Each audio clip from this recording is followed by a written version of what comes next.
Hi, good evening, LinkedIn. Dave Wilson of the Ringer Hire Show. Hey, tonight I got a great show, and it's great to have two young ladies right here. I have Heather Blokzyl. Did I say it right? Yes, you Blokzyl? did.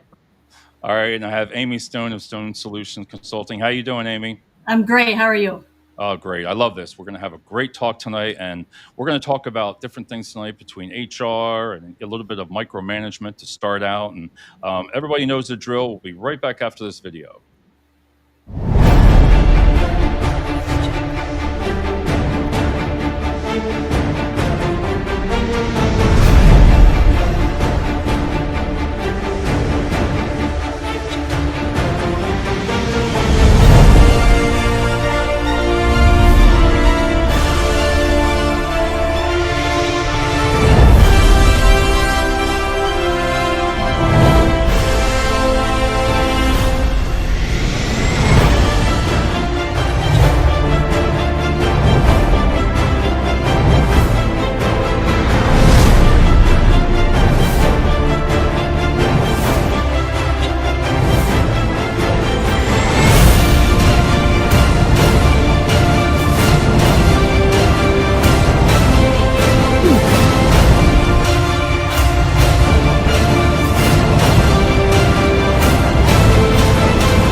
That gives me stress. I don't care. I still watch that. I get pumped up.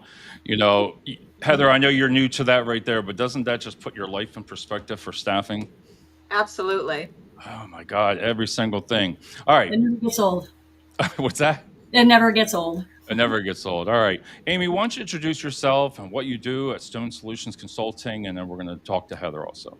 All right, absolutely. My name's Amy Stone. I am the owner of Stone Solutions Consulting, and it's really about leading people and managing projects and things that seem very complex. I like to help simplify it, and leading people is not easy. But I love to show how to make it easy and going back to the basics on the process. It takes 22% of people retain 22% of what they hear. Right. Really going back to the basics on understanding the different personalities. And you're staying in logistics area and also other different, you're looking on the outskirts of that too? Yes, I have a lot of background experience in operations. I Yeah. had oversight of 60 stations, and then Nice. also have I'm under the umbrella of HR, so I have the exposure of HR and operations. You love it. And then we have our brand new guest tonight, Heather. How you doing, Heather? Very well. How are you? In, let's see, Towanda, PA. We already asked. Amy's from Rome, PA, Towanda, PA, Rigglesville, PA. So tell us about yourself. I'm Heather Blokzyl. I am the Director of Human Resources at Hunt Engineers, Architects, Landscape Architects. We are located in upstate New York, and our primary business is K through 12 school districts, where we design, engineer, renovate anything on a school campus. And I also own Flying Fox Arts, which is an art business that specializes in barn quilts and soaps and laundry detergent and all the great things to calm your nerves after a stressful day at corporate America. You know what, Amy? We could think of some marketing here. We have Heather come on again. We could probably try to sell some of this in between. Hey, if you comment, you get a free bar of soap. How's that? Oh my goodness. That's not too bad though. We could get to know each other and say, hey, put your art up behind there. We could put it for Right. sale. But I love the HR topic, and when Amy even said about having you on, I always say HR always has a bad rap, I think, because they still scare the living hell out of me. I don't care. I'm 59 years old. I'll say it. When you see HR, they're not saying, hey, Dave, you're doing a great job. But that's just me as a joke. But it is true. It definitely is, yeah. It is. I had a nickname for a while called the Grim Reaper. So every time they saw me walk in, they're like, the Grim Reaper's here. And I always said, I promise I'm really a nice person. I had the same thing as a director of operations walking in and talking to my team. They were used to when directors came to see somebody that somebody was going to be leaving. So it was a little bit, after I've been there a few times, they finally came up and started talking to me. And like every time you come, we're scared. And I don't want people to have that reaction, because I mean, that's just, you, that should never happen. Like, No, you never have a VP, director, anybody come in and then people start panicking immediately. That's just, it shouldn't happen. but what could change in that? Like, as even what you do, Heather, and yourself, Amy, there, what can make that change? I mean, listen, like when the HR does come naturally, you say, okay, who's leaving, or sometimes it's good, but they'll say that to you, an HR director. I'm not here for as a joke, like you said, Heather. I'm a great person, which they are, because you're like, okay, they're laughing. I'm like, well, they're normal, they're gonna laugh. But what is it from years ago? Is it just doesn't seem to change, because I don't care who you ask on LinkedIn, you see it. That's just the way it is. And I always think, what can change that? The unfortunate part of HR sometimes is we see people at their worst.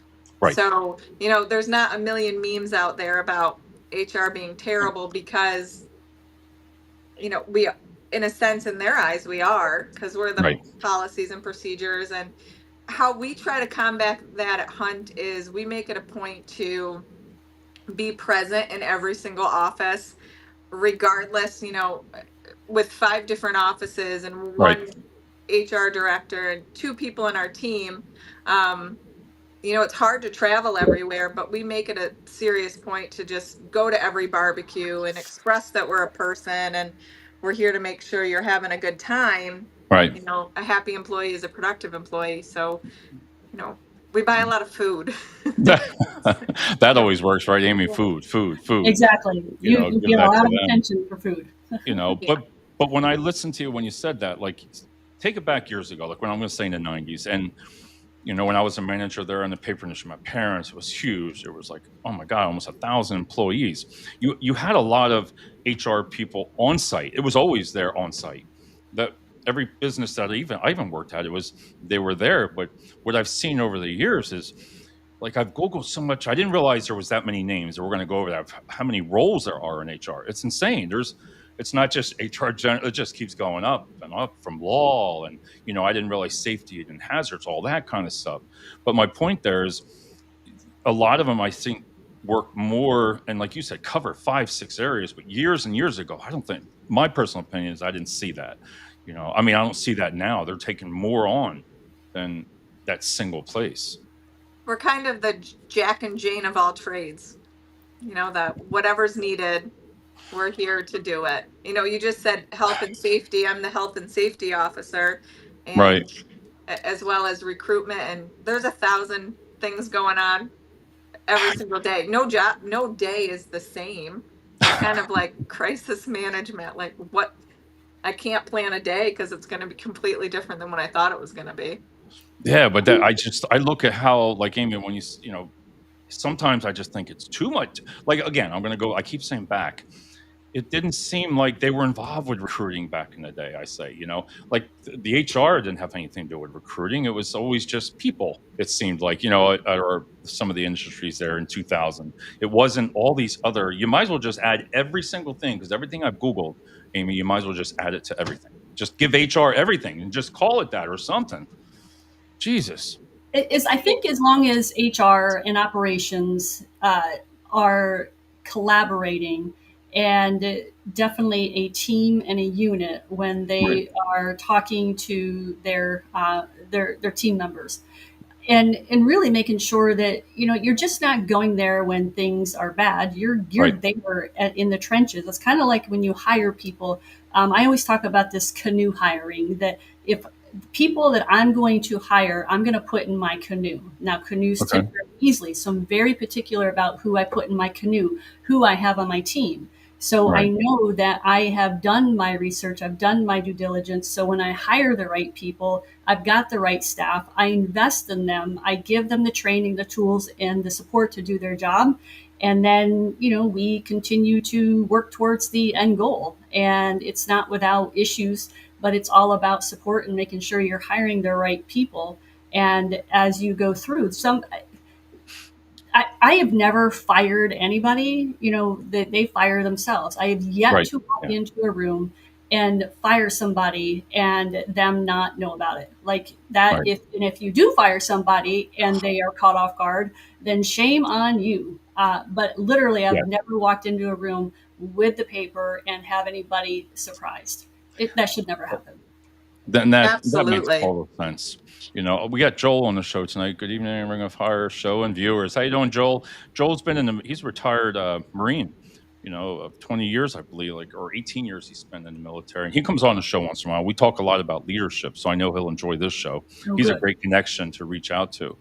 But when you said about the firing, you're right. That has got to be, Heather. I always told people, back again, I'm going to say years ago, but we had to do it ourselves as frontline supervisors and managers. We didn't have the HR there as much because it was all 24 hours a day. We would let the person go, until as it evolved.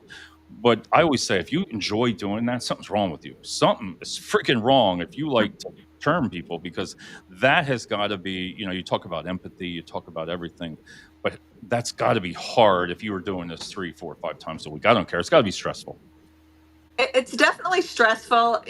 At a certain point, just like Amy said, they shouldn't see you and be surprised Right. while you're there. Right. So empathy is incredibly important, but at a certain point, you've given them enough chances where you almost have to take the whole firing part of it out of it and be like, we've Right. given you every option, we've helped you, we've coached you, we've That's the led important. I you to love do that. better, Mhm. and you just didn't. So by the point we get to the termination part, you've exhausted every option. Yeah, and that makes total sense, because, like you said, if you did, Amy, I think you said it there about you shouldn't be surprised, and shame on you, because if Right. you didn't, I like how Heather even said about that words is saying, like, they know we've given you every option, and that's what I feel like I wish I would see too. Is you always two sides of each story, but they need to make sure, as a leader, I still believe that has to be done, that you've tried everything before you just terminate somebody. Yeah, and I have Um, never lost sleep at night when I have to, do that, and it's only because I know that I have exhausted every possible avenue, every possible situation, and exhausted how I can do retraining. Is it the way I am delivering the information? Are they not receiving it the right way? Do they need to be with a different manager? It's every opportunity that I can think of, and I will I love exhaust that. as much. I mean, I will exhaust it, and then if we still don't see the changes that are needed and necessary, then it's really about giving them the opportunity to find something else that is a better match for them. They Uh, could probably they're relieved too, I think sometimes. oh, I've yeah, seen some people just absolutely. relieved. I got a question for you, Heather, Joel, Heather, if you wanna take this. Um, do you guys feel there is sometimes a disconnect with what HR sees or views compared to what actually goes on the floor, production, manufacturing area? I think that's a good question. That's an absolutely, there is a disconnect at times, because a lot of times people are like, well, I don't want to go to HR because I don't want to make this serious, or I didn't talk to you about it because you do something about it. Right. Which is so wild to me. They'd rather sit and be upset or disgruntled versus fixing it. But yeah, absolutely. There's times where there's a complete disconnect where what we think is going on is not actually going on. And really having good communication and Yeah, talking to your staff and having confidence that, I've definitely had staff come to me and say, that's not exactly what happened. And you're like, can you please talk to me about it? So yeah. communication with your staff is important. That's what I thought, because like you said, if you hear one thing and hear the other, I constantly tell people, again, I don't want people. I've learned from one company that I worked for 10 years that I would never go through something that I did before. I wish I would have gone to the HR through the time. I wish I would have had that path, but nobody really told you what to do, because you didn't want to rock the boat. You didn't want to Right. sit there and say this, but why stress yourself out? I mean, if it's something that you feel, again, I get this subject here is, I just would never let that happen. I know what steps to take, and I think that's important, because that's what HR said to me. This is what you should do, because they're not all bad to where that they have to be. People don't realize, yes, they're protecting the company, but they also are required to protect you. Right. It's part of it, like the collaboration. If your management team isn't giving you all that, you're blindsided. The term I use, my gosh, multiple times a week is, I can't fix a problem I know nothing about. Right. So if, I can only do so much without knowing about it. I need you to come and talk to me. And, sometimes they're like, well, I didn't want to bother you. My job is for you to bother me. My job is to fix your problem. Right. So And just be humble, and open communication really goes miles. Goes miles on and that. I think like having the at least annual meetings, maybe semi-annual, of things that are legally required to be reported to HR, sexual harassment. Oh yeah. So if you have an agent who brings something up to you as a manager, and you don't think it's that important, it doesn't matter what you think. Once somebody tells you something, you are legally obligated. Yeah. When you're in management, you have to report that. And Right. being able to provide the data that's been out there, of companies getting sued, CEOs getting sued, like people That makes personally total getting sense. sued, having that information out there, like it's a big deal. And really just educating is important, and make sure that that's from bottom top to bottom, so the transparency is there. That's, I mean, I got Kenny here. This is, I think you remember Kenny, Amy. Okay, he's in Texas. Here we go. Savor the flavor of the awesomeness and sharing your beautifully well articulated. Whoa, can you do this to me I all the like time? them. Stated heartfelt thoughts of wisdom, kindness, goodness, and look at us, tenacity. I love that word. Awesomeness, caring, positivity, compassion. Kenny, I think everything on you there. I need to make a video of that with those words. I like You it. know, but hitting that. Kenny's over located in Texas. And then Joel says one more thing here. He says, to go on with that question, how do you feel HR can better approach what they see going on the floor, maybe touring the workspaces more? So yeah, so like I said, our company makes it a point to travel to every office. So I make it a point to build personal relationships with staff. So for example, every other week I'm in a different location. So Rochester, which is 3 hours from here, we'll Right, travel up there, spend the day with the staff, and just stop by their cubicles and say, how are you doing? How are you doing? And it really, we started that initiative about a year ago, and it's made such a difference. So where employees are like, I didn't know who to talk to, they now are like, oh, Heather or Jess was here, I can talk to them. So right. really building those relationships make a world of difference. I think that's what it is when it comes down to like a friendly face. It's not, I know I constantly say it, but it's a thing, but you're normal people. You're nothing, you are happy. And I can see why you don't, I can see why I thought about like being not friendly, but like, your colleagues, professional, you laugh sometimes and everything, but you got to keep it a little bit of a distance too, because I mean, that's what I see. I could understand that part. But Amy, do you see a lot of people that miss that part of going to their managers? And like you said, I didn't realize until as you evolve, when somebody told me something, I was like, now, like, for example, sexual, you told me, I'm sorry, I have no choice.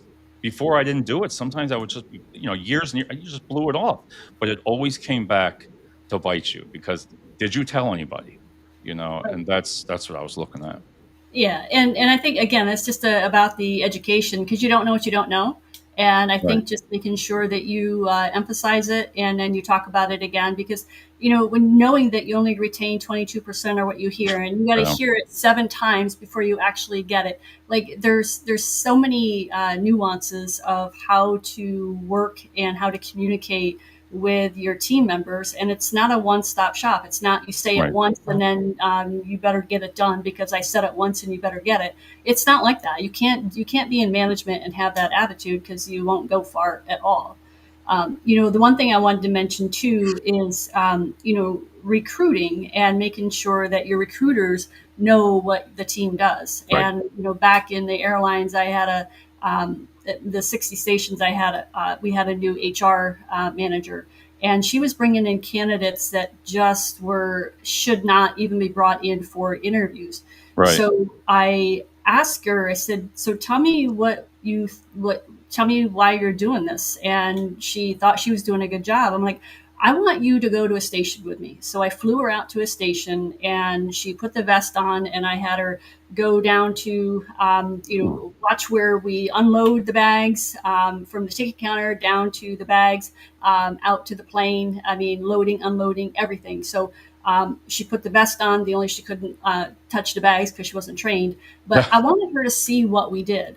And then after she spent a half a day watching the flights come in, out, passengers in, out, Right. she's like, "Oh, I so needed this." And after that, we started getting better quality candidates because Right. she They actually know. knew what we did. And then on top of that, I created a program called HRG familiarization. Right. Every new recruiter, if they did not have airline experience, that's okay because we're not hiring you to have that. We want you to be a good recruiter. I want you to know what we do. So What you if we're do. doing cargo, if we're doing passenger service, if we're doing the ramp, I want you to know what we do in those functions. So it was up to them. They needed to go out and do an observation, and they didn't have to work. They just had to Right. be present and spend some time in the operation and talk to the employees, talk to the managers, talk to the supervisors, be there, be present, Right. and then make sure when you're then hiring, you I know like how that. hard it is to work on the ramp. You know that you can't just have good customer service when you're in passenger service. You got to have Right. excellent, but bare minimum, excellent, excellent customer service. You'll Love never it. make it in the air in the passenger service in the airline world. You'll never And you make it. won't.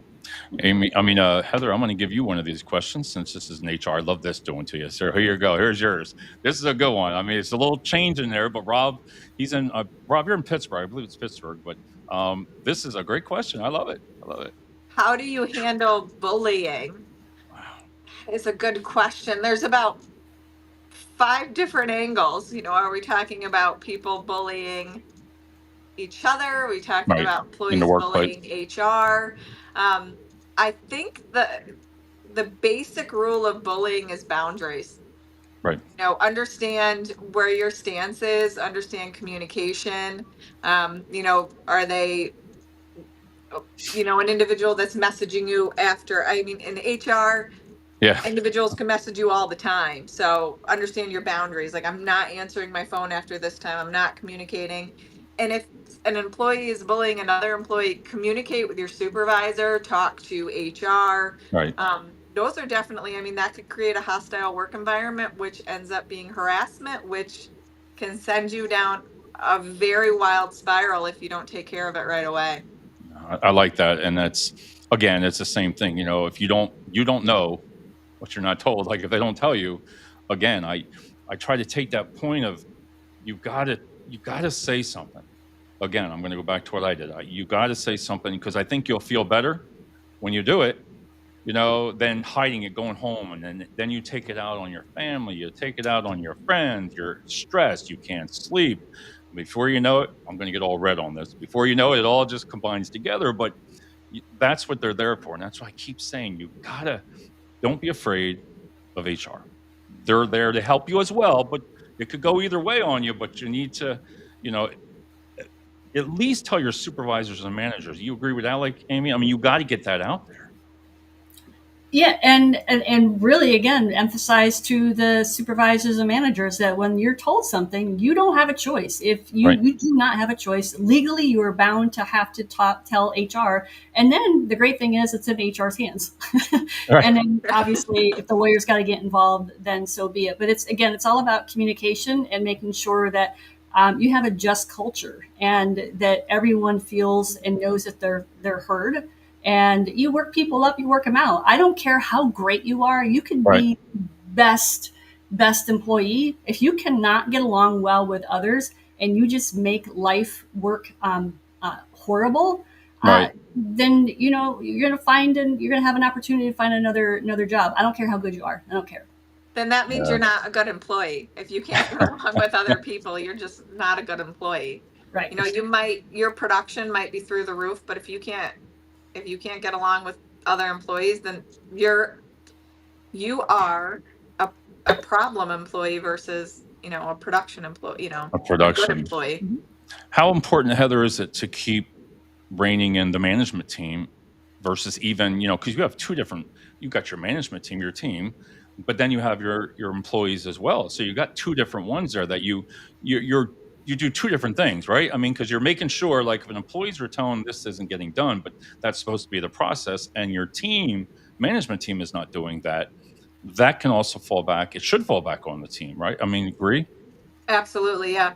I think it's important to, management needs to do those coaching skills and those leadership skills all the time, because Right, they can be in the trenches and hear a complaining employee and be like, you just need to do your job. right, And then, from HR, we have to say, hold on a second, you know, this is going to be a hindrance. They're not going to be able to do their job if they fix it. You can't just say, do your job and get over it.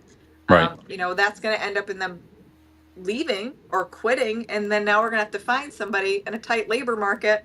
We can't find somebody. right. So, we have to, work through it and constantly remind your management, like, you have to coach them and lead them. You cannot dictate to them. To that. One of the things that we haven't talked about yet that is on the minds of really any CEO or anyone, any controller, the turnover cost. You Yeah. have the cost per hire, and every business should know, must know their cost per hire. Like, how Right. much Well, money does it cost to actually hire somebody and train somebody? What does that look like? And then if you have a high turnover rate, whatever that turnover rate is it 3%? Is it 5%? Is look at it over year. Is it right, getting better? Is it getting worse? Is it hitting in one specific department? So there's a lot of things to look at. And when you look at, the turnover cost, that is a controllable cost. right. And that is something that if we spend the time on to make sure that we have the training for the managers and to know how to handle and deal with conflict You management. said it right there, the conflict. Yeah, Yeah, that's what I was thought right there. If you don't give that to if they don't, those new supervisors, anybody, if they don't have, like, I didn't know that. I didn't know that cat calls was sexual harassment back in the day when Anita Hill and all. I keep saying about my age, but that's when sexual harassment came out. But I didn't know when I got called in the office and they were saying this one guy was saying cat calls. I'm like, what the hell's that? What the hell is that? But if you're not trained, right. then it comes down to that management's not training you on what you should know. Right. And so many times we'll have managers, even directors, give information to their general managers and let them know something very specific that is happening. And then the expectation for the general manager is to then give it to their, managers, and then to their supervisors, and then to their leads, and then to their the bottom line employees who do all the work. Right. When we retain 22% of what we hear, you go from the director to the general manager to the second tier managers to the supervisor to the lead. And by the time it gets down to the people who truly need to know that information, the information is sideways now. So, just sense. Knowing about communication and the effective communication and understanding just back to the basics is critical to, keeping employees and not having a high turnover. Is that part of, Heather? Is that part of the job of an HR also to make sure all that training's out there? Like, there's different levels of HR. Like I said, I could not believe this. That was part of these. I was like, wow, there's like 8 to 10 different ones. And I'm like, does it just come down like, all right, are we responsible to set up a program to where this is what needs to be done? In regards to like so sexual harassment has moved more towards anti-harassment, so it's not just sexual anymore, but we have a yearly program where our employees have to take an hour of training for anti-harassment. And yes, HR's job is to make sure, any kind of policies that are out there or awareness of that is out there so people know. But you were talking about cat calls. 2025 version is people are like, well, it happened on Facebook, or it happened bullying on Facebook, or that is included in workplace harassment now. Anything that's got to be a whole social. I didn't even think about that. Yeah. Eventually they're going to have an HR for social media, because I didn't even think about that. That is absolutely true. That opened up everything.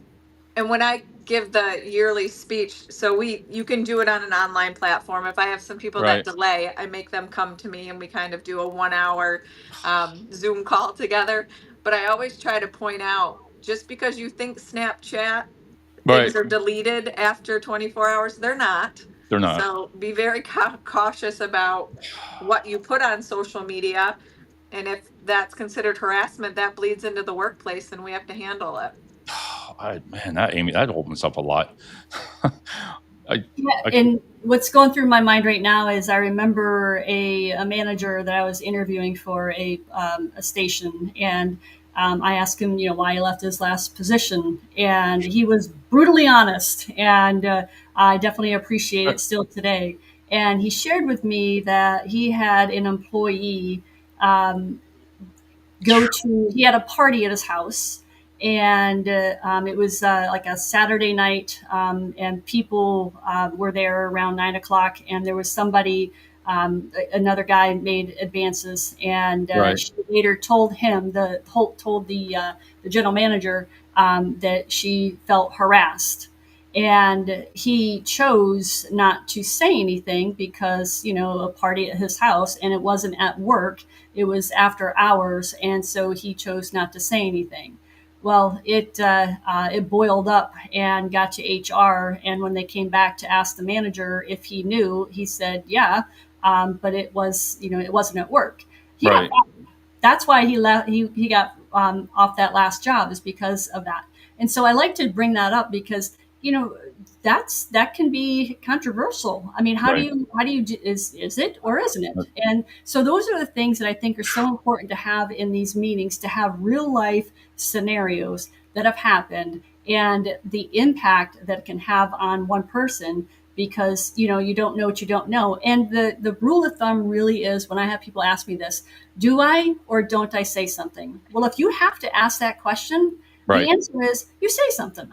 You say I mean, something. it shouldn't be that difficult. It's either, if you're questioning it, then there's your answer.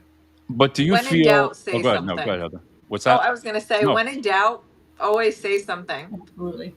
Yeah. Does it help to, you know, to, when you have issues, let's say you have issues with somebody, or doesn't, anybody in the workplace, or to give that, like you said, boundaries. I like that word boundaries, because if I was going to say something to a young lady or a gentleman, say something and they didn't like it, I always listen.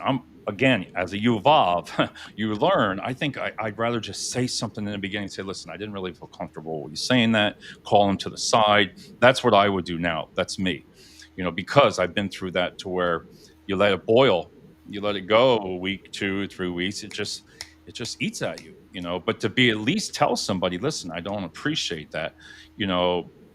I can't even imagine when you say, even with the social media, well, that little things like that, to dig somebody out. I didn't think about that on social media. I could say something about Heather, even though we're not at work. That Right. still gears that to you. But do I come to work to you tomorrow and say, Heather, I didn't really appreciate what you said on social media? Do you find things that you're new to you, to where you don't? I mean, you got bosses as a boss, but there's got to be, like you said, something's new every day. There's got to be stuff that just like says, "Whoa, what do you do?" That was a Yeah, lot. there's definitely, I mean, there's some days where I'm like, what? And then, you just add it to your list of things that you're like, okay, now it's a lesson learned. HR and everything that Amy does is all experience based, and it's just, okay, let me go back in my catalog and see, what did I do in that situation, or how was that handled, or find yourself a really good network of Right. colleagues Yeah. that you can bounce ideas off and say, listen, I have this wild situation, you know, definitely as HR professionals, or, Right. make sure you have good colleagues in the HR world you can bounce those off of. Yeah, I think that's a great idea with groups, and I've seen them on LinkedIn with HR people. I've seen all those kind of groups, and I'll join them just to watch and read some of the stuff, because I can learn so much, even from having like you on the show. You can learn so much from different people. But LinkedIn groups are, I think, a great thing to look at. You know, Absolutely. what I wanted to ask you, it was so funny. I wanted to throw this in there. My son, he's 15. So around the holidays, we were all sitting around the table, in-laws, and he's 15. And he's a good kid. And my mother-in-law said, Cash, have you decided what you want to do? Because he wants to go to Virginia Tech. What you want to do when you grow up? And he says, go into HR. We all, a 15-year-old, but he was serious. And my wife says, Cash, why do you want to do a job where nobody likes you?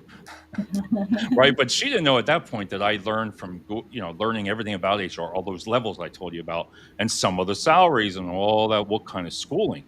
I was blown away. He said his teacher talked to him about it. And I'm like, okay, I mean, you start that out, but that is one hell of a career. I guess they are doing that. Maybe they're talking more about it in schools. It's wild. For somebody that age that wants to go into HR. I think because he listens to me all the time, and he's got to hear stuff. He's got to hear stuff of what I've always talking about. But that's the only thing I could think of. Like HR, why? I'm like, okay, you know. Well, he could certainly intern with us Yeah. in the summer if he'd like to. I would definitely say in those situations with every career as a kid, definitely get some real world examples before you want to go into that. Maybe my daughter wants to go into culinary and she gets all the real world examples she can have. Right. Give them that opportunity to see the really great things, but the good, the bad, and the ugly. The bad and the ugly. Go Hokies. There you go, Joel. Thanks. That's true. Go Hokies. But I don't know if there was another thing, and I'm going to ask you the same thing too, is I couldn't believe they were saying, okay, what kind of schooling do you take for that? And psychology was one of them. And I was like, after I thought about it, I was like, wow, that is probably a good subject to learn. I guess is that something part of the background, and it makes sense. I always say I'm not a therapist. I just play one on TV. Right. But you are essentially, psychologists and therapists. God bless those guys, those people that deal with that every day. Right. But I mean, I have a master's in business administration. Business always helps with that. But it's experience based. You can do SHRM. I have my SHRM certificate. That really gives you all of that. But could you explain to that? And that's one of the things I was going to talk to you about. One of the things on there. Can you explain to me what that is and what people can understand when they see that SHRM? I know what it is now, but I never knew. You always wonder, what the heck is that? So, I mean, could you explain what that is? Sure. So SHRM is the Society of Human Resource Management, and they have a wealth of extensive knowledge you can do on every aspect of HR, as well as, so I have my certified professional certificate where you study their book that, is like this thick, and you learn the practices and the best way to do things as HR, but it's a pretty extensive training that you go through. But it really is the best resource, even if you don't want to go through those credentials. Being a SHRM member on their website, any and every HR issue you have, you can Google, search on the SHRM website, and they'll give you, the legal aspect of it. That takes a while to get it, though, right? It's not easy. It takes a while to get that certification, right? It's not something you just get like that, right? I always joke I studied more for my SHRM exam than I did in my master's degree. So.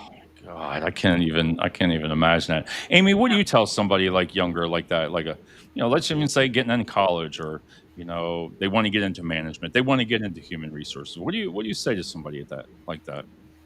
So it's really about what you enjoy, and really having a career that you're gonna have your good days and bad days, but really find something that you are passionate about and that you enjoy. So you think about Heather's daughter that is interested in culinary.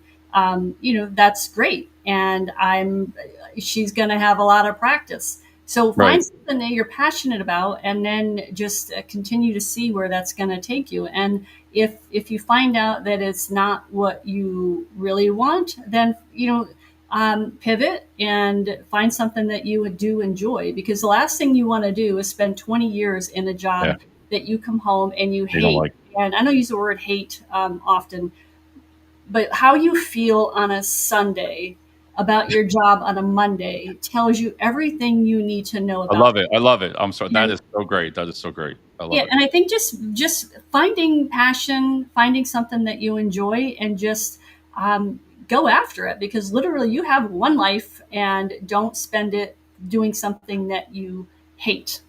They hate. And Heather, what do you say to an HR generals right off the bat, and they want to learn? They're young and they want to learn. wow, if they say, what do I need to do, Heather, to get that next level, then the next level, what do I need? First and foremost, create boundaries. Right. Don't jump in. You know, invest yourself into that position, but do not burn yourself out. You know, Right. you have to be able to disconnect when you disconnect. My HR generalist that I work with, she's been with me 2 years, and when things get tough, I'm like, disconnect, walk away.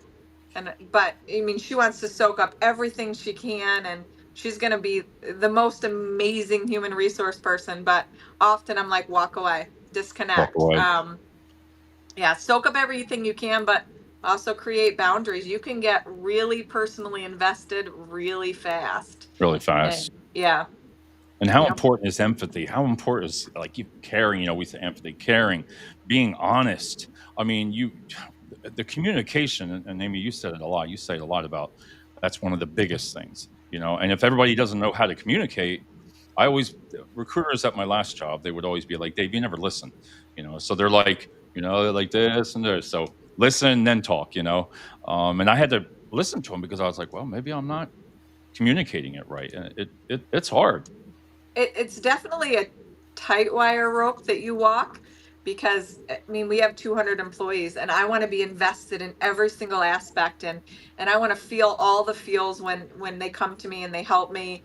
But it's a rope you have to walk. At what point, do you have to create those boundaries, but also have passion and feel for people, and make sure their needs are being met, and show you're human at the same time. It's not easy.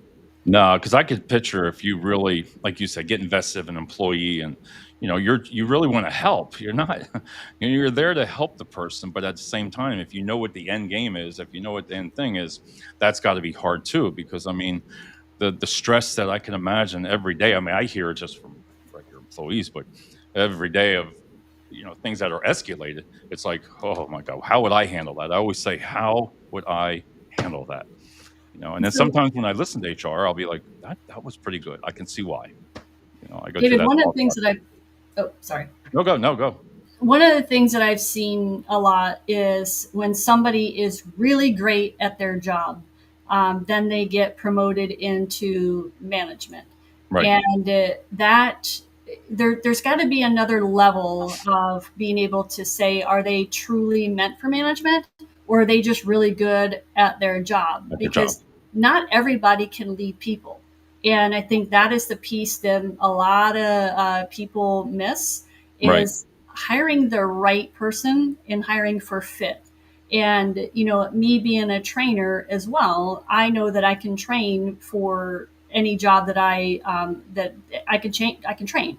right, There's if you don't have compassion, empathy, if you are truly not emotionally ready for working with people, leading people, right. then management's not should not be done. It shouldn't be for you. And I think that as people, when we're hiring, we need to make sure that we're truly looking at, are they truly a right fit for To management? do Yes, that. they're great at the job, but are they truly fit for management?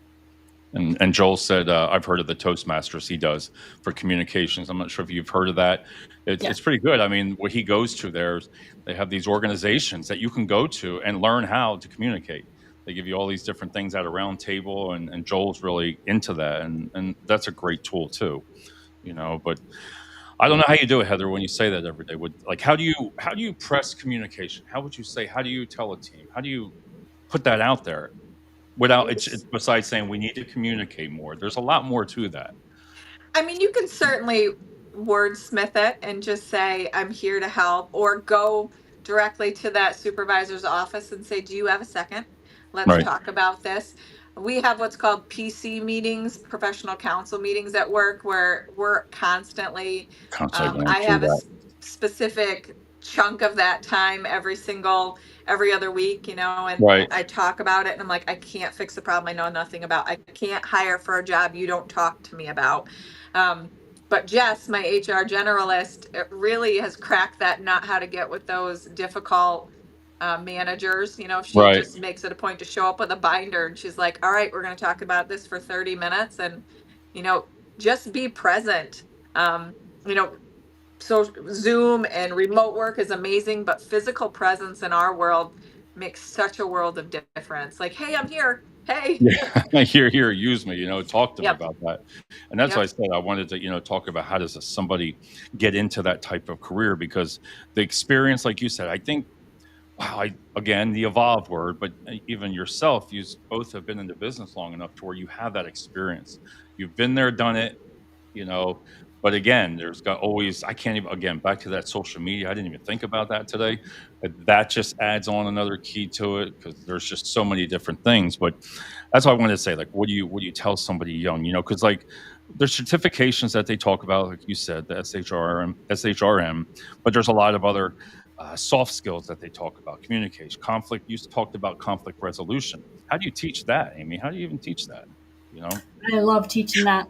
So it's really about having a classroom environment and doing scenarios and right, making sure that it's truly the with them, the what's in it for me, and having them go through and feel what that is and how to overcome it, and the why behind it. And it's definitely pretty powerful. right. Oh, all right. We got somebody new here. I can't see their name. Let's see. All right, this is a good one. All right, middle managers need a lot of coaching. They have been left out in the cold to their own devices since before COVID and during the lockdown. They were really struggling with figuring out how to manage their team remotely, and that was one of the things I was going to bring up, while dealing with full-time WFH boards. Execs need to invest in mentoring, and I think Heather, you can understand that one pretty much. I bet. Yeah. So Remote work with the remote. remote work is both wildly amazing and wildly difficult to navigate. During COVID, that was definitely a wild ride I never want to go through again. That was different. But there's leadership training out there for managers. Also realize sometimes managers become managers because they max out of what they can do Right, in their job. That doesn't mean they're a good manager. Sometimes they don't. Sometimes managers don't want to be a manager, right. but they feel like I need to be promoted and I need to do something different. But definitely recognize, are you a manager or are you not? It's okay not to be one. Then be really great at what you were doing before. But there's great leadership training out there. There's Amy that can do all of that great training. We have project management training that we do for See, our that was staff. another thing. So And that right there. That's why I said that was one of the key words I was going to talk about too. The project management, and like he says here, I appreciate the question. I'm not sure of the name. I don't know why it comes up just says LinkedIn user. I'll have to figure that one out. But I can imagine that opens up the door, like you said, with COVID. That just opens it up to where how do you manage somebody that you're not in front of? Well, not so much that, but it is that. I guess it's there's the so many same. different things. So many different things. The constant communication, make sure you're touching base with that particular employee, making sure they understand their job is between these specific times, or flexible work is such a beautiful thing, and we can all work around our personal life and our professional life, but also Right. understand during set times it's a priority for your staff to be present, and communicate with them. And Amy, I how want to oh, go just ahead. No, say so. Go ahead. I want to capitalize on what Heather just said, is being present. Whenever I'd have somebody come in, Amy, can I talk to you? Are you busy? My answer is, I'm never too busy for you. And Right. then I never answer the phone. And that's one thing that really drives me nuts, is if I'm in there talking to my boss and the phone rings and they answer it. Really? Like, That's the next thing. I tell love it. I me, love it. Yep. tell me, hey, I'm expecting a very important call. If it comes in, I'm gonna have to apologize and I'm gonna have to answer it. Just give me a heads up. But when Right. somebody's in there talking to me and I give them my undevoted attention, I don't even look at my computer. I'm not answering my phone. They are my audience, and I am there until we're done with the discussion. So it's really just being present and making sure they know that they matter, because they do. They do, and that's great. And when you brought up, that was the thing I was going to bring up, cell phones, because again, back in the day, you had a phone, and guess what? People called in to talk to the employee, then you got a hold of them, and that was it. Cell phones, and the one gentleman that I had on the show said it so well. He said, Dave, with cell phones, you're bringing everything with you at work every day. You're bringing your personal life. You're bringing the negative, every single thing. Can you imagine what it would be without cell phones in the workplace? And that there causes a lot of issues. And I'm sure, Heather, you've run into that already. My view on cell phones or personal cell phones is we ask you, or we're so connected all the Yeah, time. right You there. know, Yep. employees, as much as I don't want you to do it, employees are working, whether it's 8 p.m. at night Right. or, 6 a.m. in the morning. My view on cell phones is if you have something personal going on your cell phone during the day, we pull you in at night when you're on your personal time. I don't necessarily have an issue with people using their cell phones. When it becomes excessive, you see Right. it, you notice Yeah. it. Um, but we ask so much of you in your personal time. You can use your personal time on business time. On business. We're Yeah. such a fluid environment now. That structure of 8 to 5, doesn't work for everybody. That we're, flexibility and flex Kids, time is so everything. important now. Because yeah, you feel somebody, you could see somebody, well, they've had problems with their kids, they're having arguments with their spouses, everything is just brought, and it boils over again. Somebody's just having a bad day, and I think, man, you start getting all those texts, and you see it. I like how you said that. You do see it. You'd be like, wow, something's going on. you know Yeah. let's just I say, had and a it happens to everybody. It happens to everybody. I had a you know situation today where an employee came into my office and they got some really awful personal news, right. and they were incredibly distraught, and I said, go. You're allowed to leave. Like, you do not have to be here. You do not, if you don't think you can work or focus, Right. just leave for an hour and come back. And so have that compassion and that empathy for an employee. But if you see them on YouTube playing a game, or, on Candy Crush, you know when you're like, all right, knock it off. Okay. Knock it off. Amy, how do you teach? I like when you said it before, but how do you even teach? Look at like we said, the empathy, but compassion. That's another great word. You got to have it. Again, those kind of things in HR and anybody really, management. You got to have compassion. How do you even teach that? You Again, can't. you get younger people, I just mean, coming into the workforce. How do you tell them to care about, like you just said, about take an hour? I've done that before. Just leave. Just go ahead and breathe. How many people do that don't know about that? You know what I mean? right. Well, that's where I go back to making sure you're right hiring. And I always talk about that canoe because Right. that's the mindset I have. I'm very particular about who I bring in my canoe, who I'm going to hire. And so, as part of the interviewing and what reviewing, I am making sure that we have that connection, that I Right. can sense that they can lead people, they can manage projects, if it's for a management role. So I'm very particular about there's a lot of things that I look at for the different positions that I hire for. Right.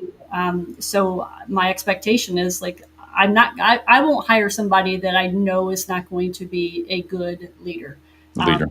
So that it's just, but training compassion. I think it's just a matter of really going back to the basics and understanding different personalities and how Yeah. people learn, I like and that. Yep. just understanding just the basics of human interaction, and either you have it or you don't. But very difficult. That's right there. I love that. You do. That's so true, because the way you were brought up, or the way, I think family, I think that gets into it. Heather, I do have a question here. I love doing this to you. So let's see. This one is a good one. So here you go. Now we see a wave of layoffs where the entire layer of senior managers is looped off unceremoniously. The unhelpful narrative of AI taking over white collar jobs has been weaponized in brutal cost cutting measures. The cost of the loss of wealth, of experience, and committed staff won't be known until it's too late. Okay, I don't know who this is, but that's interesting. Whew. Let me So see. in Ooh, our world, I don't see any kind of layoff for AI. We use right. AI as an aid and a tool. I mean, we've heard so many times, AI can build a building. Right. in 5 minutes, where it takes our staff a year to do that. At the end of the day, AI is all past knowledge. It's not. It's I only like that. I love this stuff. This is on past knowledge. I love it. I love it. and it's only what people tell it to do. So I mean, it's not going to be the end all save all, for everything. It certainly in my world helps me out a ton. Yeah. Definitely with communication, it helps me get my point across more. But is it going to replace, engineers and architects? No. Um, No, I'm not sure necessarily in other worlds, but as of right now, it can only be. And we have such a labor shortage I know. that I know. we can use any help we can get at this Yeah. point. That's like I was talking to a gentleman last night, CEO of the staffing company. He's like, I got so much work. And everybody sits there and says there's not work. He said, I got so many jobs. And Yeah. I love hearing that, but I like how you said that with that AI. Amy, you want to tag in on anything on that part? Cost of the loss of wealth of experience. I get that. Committed Yeah. staff won't be known until it's too late. I mean, I don't know. Yeah, I go back to an airline and that I worked for, and we were talking about taking reducing the passenger service agents at the ticket counter and Right. replacing them with machines. And I was Right. floored by that because I'm like, that's customer service. How do you have a machine take over, customer service, especially Right. getting yelled at? Like, I mean, how do you do that? And so that was odd and A bot. uncomfortable to be part of that transition to, start looking at bringing in these kiosks that are now going to see all of my agents here getting ready to be, laid off in the coming, months because of, what we're putting in. Right. And now when you fly, I mean, you see all these kiosks and you see, some agents out there helping, but you don't see the amount of agents that you used to. Right. I eat at fast food restaurants. Yeah, that's Joe I'm like, over. Yeah, they're yeah, cutting back. McDonald's. Look at that. Like Yep. it's so you look at some things that are definitely taking over customer service aspects. So definitely some changes there. Some changes.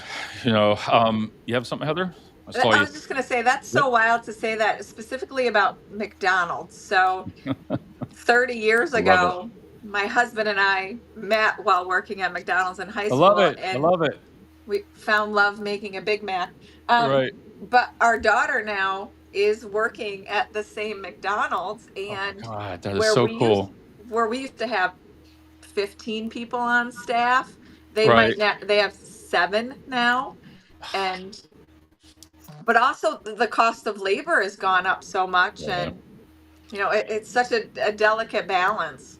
I got a 5 cent raise when I was 16, 17 in high school. I drove to McDonald's, and I remember I was there for over a month, and they pulled me downstairs in that basement. That manager did, and he says, "Dave, you're doing a great." I got a 5 cent raise. I was at 3.50 an hour, and I got 3.75 or whatever. 3.55. It was like 5 cents. That was it. I thought that was the biggest thing. 5 cents. I'm like, oh my God. I said, but like you said with McDonald's, and Joel says Johnny Five. That sounds familiar. What is Johnny Five? That's a restaurant, I think, isn't it? I think he's talking about AI. Oh, all right. Yeah, Or, I'm no, not. not AI. Is it like a robot? Is it? Yeah, he'll Yeah. he'll say something on there. Yeah, but McDonald's. But hey, I got to give you credit, boy. That's a lot of years, and then to have your daughter working there.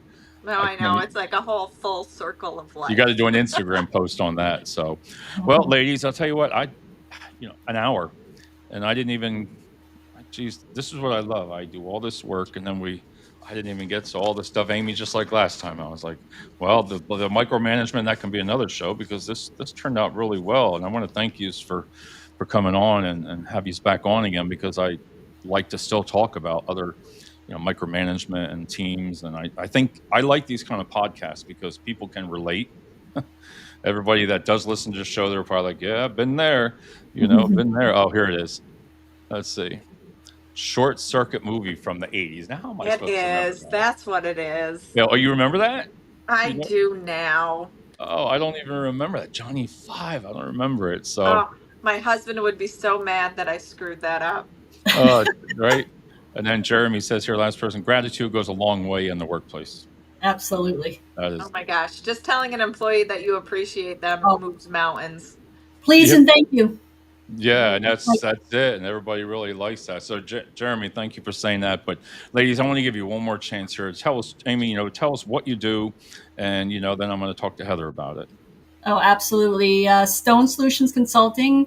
I help make things that are complex simple with helping to manage people and leading projects. So it just really understanding the going back to the basics and helping with the fundamentals and just making a great team and a solid team. Yeah, if you want to add your website to the comment section when you get up, that'll be good. Absolutely. Anybody can connect, and please connect with Amy. If you watched the show, you watch it tomorrow, anything like that, reach out. And Heather, yourself again. Heather Blokzyl, Director of Love it. Human Resources at Hunt Engineers, Architects, Landscape Architects, and Surveyors in upstate New York. Wow. And then I can't even use it with staffing. I think this will be a great show for the next one because I can talk about staffing all the time. It's not the greatest, hottest topic as HR would be. I think HR was probably going to be a good show. I'm telling you, It's HR not is always sexy, a is good it? show. What's that? It's not sexy. Yeah, it's not. It's like, you know what? You can only juice up staffing so much, but HR, but I appreciate you both. And I'm going to have you back on, definitely. So I'm going to go back to the video, then I'm going to talk to you after the video. So, all right, take care, everybody. All right, bye-bye. There we go.